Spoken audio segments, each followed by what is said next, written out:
Hi, my name's Mandy Stephenson. I work in MyWellbeing College as a psychological wellbeing practitioner. I'm just going to give you a few of our tips that we give to people when they come to see us, just to try and help with wellbeing, that are very simple things to do that do make a big difference to your wellbeing. So one of those things is having a walk, taking some general exercise.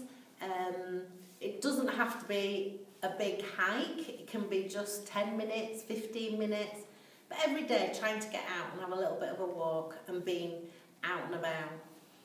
Another good one that we find is really helpful is just finding the time to talk to friends and family, a little bit about how you're feeling, and getting them on board, because that can really change things, that they understand what's happening with you and they may be very worried about you. Breathing exercises, you can find those on the knowledge bank.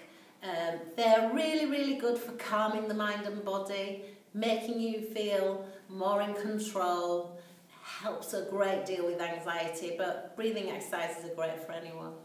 Along with doing some meditation, some calming techniques. Again, there's a link on the knowledge bank. One of them is really good, and they remind you every day to do a little bit of meditation. So another thing that we tend not to do for ourselves is acknowledging any achievements that we've made.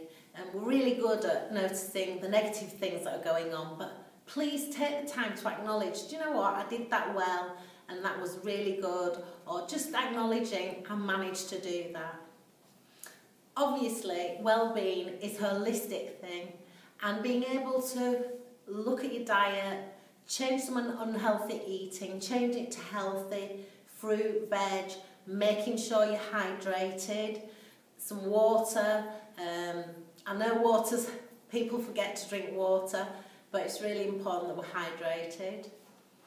Being aware of the effects of caffeine, alcohol, energy drinks and even drugs, because they will have an effect on your well-being.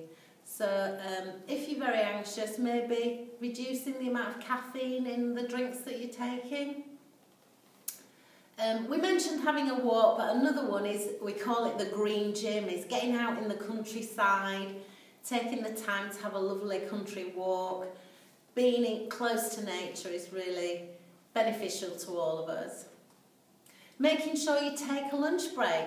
So often we'll carry on working at our desk, we won't actually eat our lunch in a good timely way, and therefore we're rushing it. And it also gives you a chance to calm your mind and body down, take stock of the morning, and actually be more effective in the afternoon. When we're not feeling so well, we tend to not address medical problems, dental appointments, and even niggling little things or big things that we need to go see our GP about, as well as our mental health and well-being. These can be overlooked when we're becoming really ill with mental health issues, but please try and address those problems, because holistically, if everything's running smoothly, you'll feel better. And lastly, try and be kind to yourself. We do beat ourselves up when we get something wrong or something doesn't go right, but you know, treat yourself like your best friend. You know, you wouldn't give your best friend a hard time if something went wrong. You'd be reassuring and you would give them a lot of encouragement. So try doing that to yourself.